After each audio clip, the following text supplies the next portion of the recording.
Pituitary gland.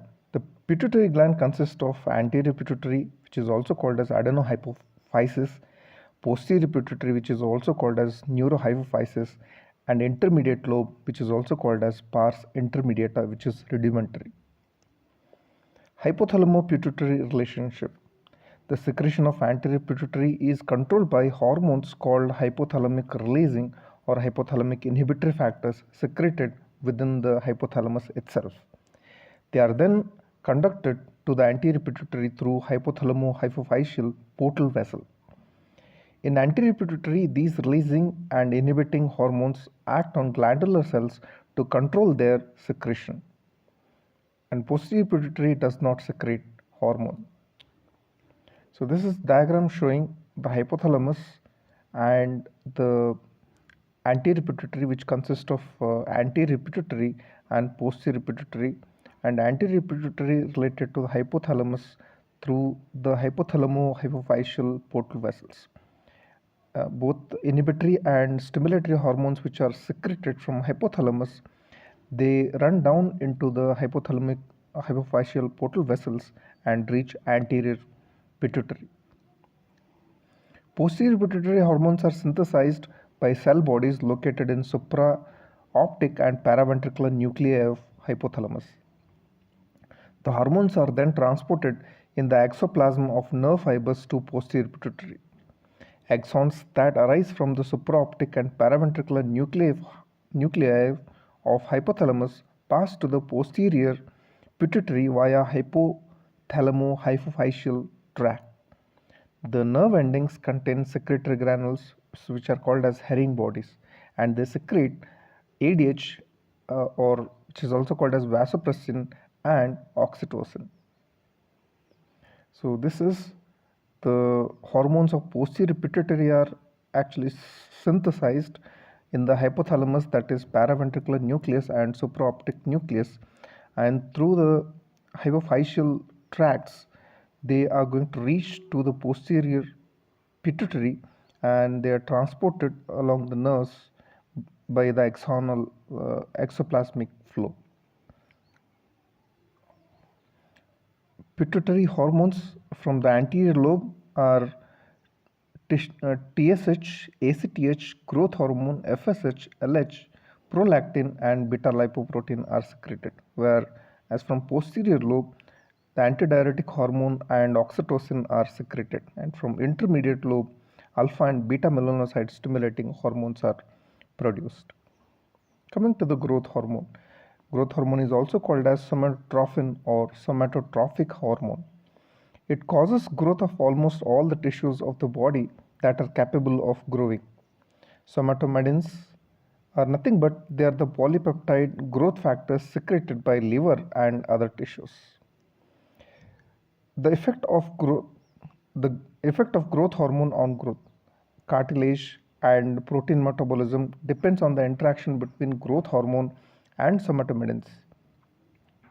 They are also called as insulin-like growth factors, that is somatomedins. They are also called as insulin-like growth factors, and their effect on growth are similar to that of insulin on growth. The principal circulating somatomedins are insulin-like growth factor 1, which is also called as somatomedin C, and insulin-like growth factor 2. Metabolic effects of growth hormone. On protein metabolism, growth hormone has an anabolic effect on protein metabolism. It increases amino acid uptake into the cells. It increases protein synthesis in ribosomes, which is going to enhance the RNA translation.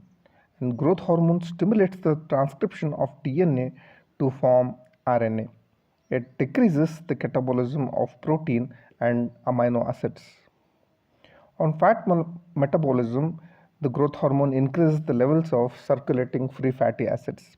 It mobilizes the fat from adipose tissue and it enhances the conversion of fatty acids to acetyl-CoA. It has a protein sparing effect. Free fatty acids are utilized for energy and thus decreases the breakdown of the cell protein. And they have a ketogenic effect, that is excessive amounts of growth hormone mobilizes more free fatty acids so that large quantities of acetoacetic acid are formed in the liver and released into the body fluids. On carbohydrate metabolism, that is, growth hormone is a diabetogenic hormone. It increases the production of glucose by liver.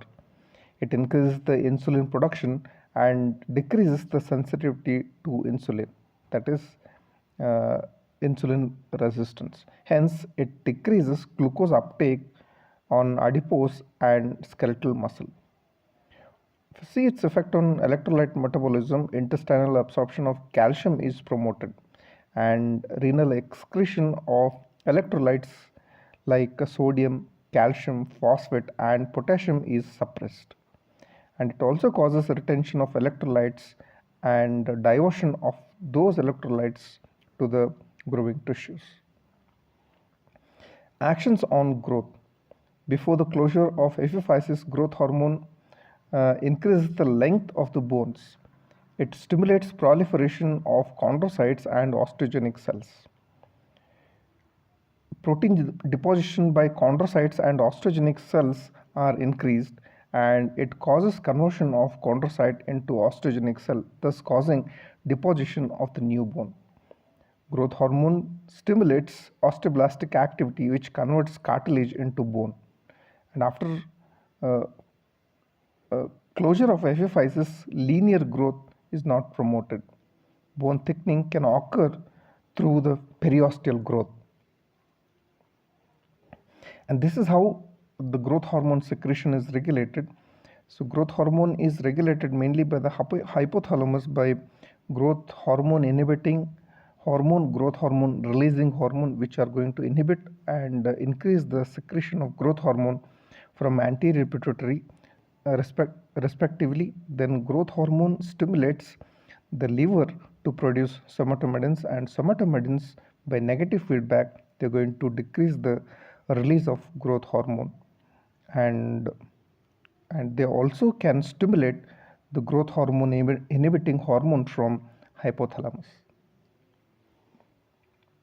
The stimuli that affect growth hormone synthesis are the secretion, stimulate the growth hormone secretion are decreased blood sugar, that is blood glucose levels, decreased blood free fatty acids, starvation or fasting, protein deficiency, trauma, stress, excitement, exercise, testosterone and estrogen, deep sleep, particularly stage 2 and 4, and growth hormone releasing hormone are going to stimulate the production or increase the production of growth hormone, whereas some of the hormones, they are going to inhibit the hormone secretion. They are rather factors: increase blood sugar levels, increase blood free fatty acids, aging, obesity, growth hormone inhibitory hormone, which is also called as somatostatin, and growth hormone, that is exogenous growth hormone, and somatomedins, which are also insulin like growth factors.